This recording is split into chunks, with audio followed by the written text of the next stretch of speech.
Hey everyone, you're here with Upwards, and today I'm going to be reviewing the new 14-inch MacBook Pro base model. My config here has the M1 Pro chip with 6 high-performance cores and 2 high-efficiency cores. The 14-core GPU, 16GB of RAM, and 512GB of storage. In this review, I'll be discussing 5 main areas of this laptop, and I'll be ending this video with my purchase recommendations, so make sure you watch the whole video. The 5 main areas I'll be covering are design, performance, display, battery, and extra features. So let's get into it. Right off the bat, the new MacBook Pros do look a bit more chunkier than their 13-inch counterparts, but they still look remarkably good. With a flatter and boxier shape, Apple has clearly gone function over form, which has been a request from many users for a long time. Even though it looks thicker and bigger, it's not too much bigger than the 13-inch MacBook Pro, and thanks to the 14-inch display, it is a bit taller. On the right hand side, we have an SD card reader which has been missing for 5 long years, an HDMI 2.0 port, and 1 Thunderbolt port. On the left side, we have MagSafe for charging, which has also been missing for 5 years, 2 Thunderbolt ports, and the headphone jack, which also supports high impedance headphones. Looking inside, we have the Magic Keyboard with a black background, an edge-to-edge display which looks amazing, apart from the notch. There's no more touch bar, which has been replaced by physical function buttons, and the massive Force Touch trackpad. On the bottom, we have the MacBook Pro badge engraved, thicker and bigger rubber feet, and air intakes. Now let's get into performance. First up, we've got Logic Pro for music production. Straight away, the steadiness of loading up Logic Pro and navigating around it is so smooth. Loading samples and plugins is also lightning quick, even the ones that aren't optimized for Apple Silicon yet. Another benefit of this laptop is the SSD speed. Loading samples is super quick and you don't have to wait for the preview to load. Next, let's take a look at some benchmarking.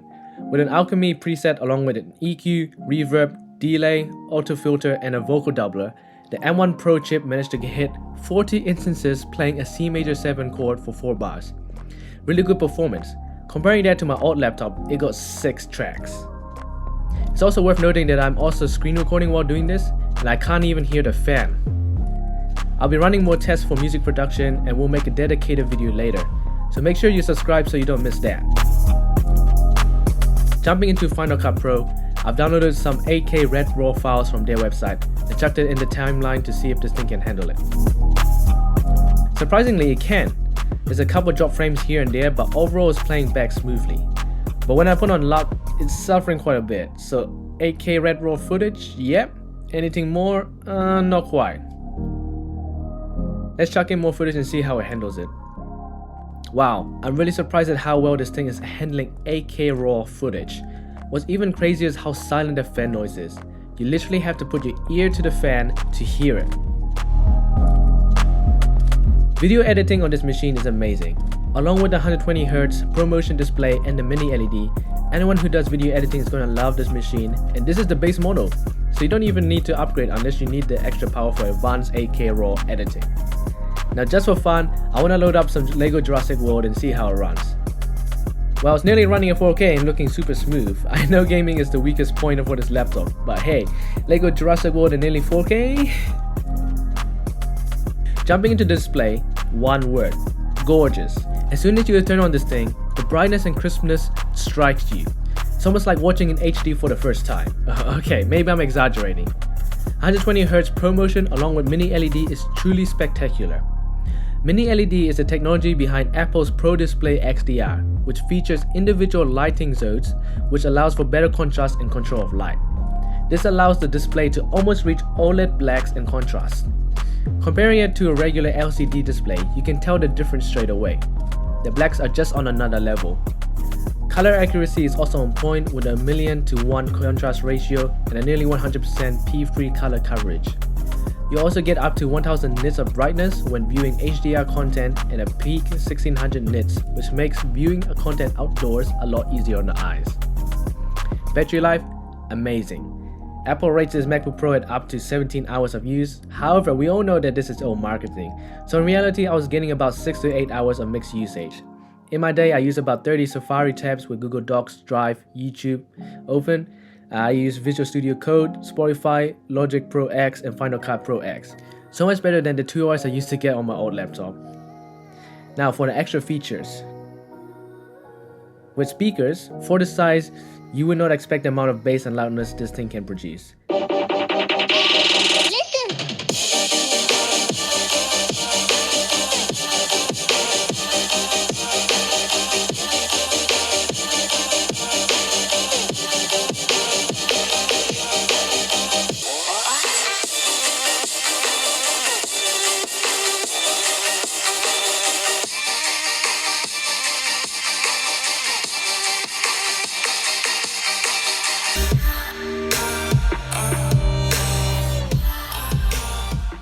Compared to another 14-inch device, it blows it out of the room.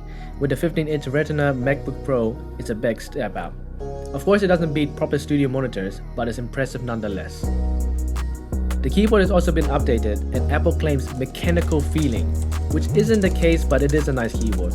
Good travel and tactility. It's not quite mechanical, but it's great. The trackpad is one of those MacBook features that you can't get anywhere. It's really good.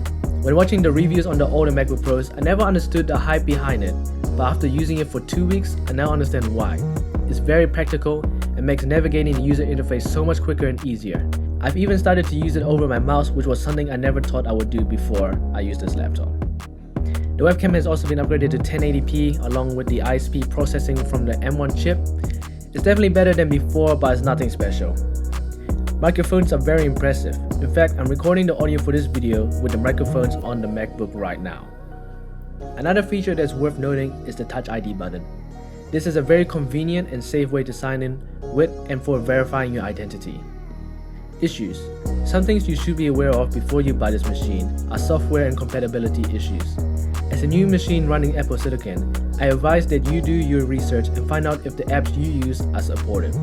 Also, macOS with Monterey has some bugs, like Control Center using 60GB of RAM. But these things should be fixed soon with software updates and companies providing support for Apple Silicon. So should you buy it?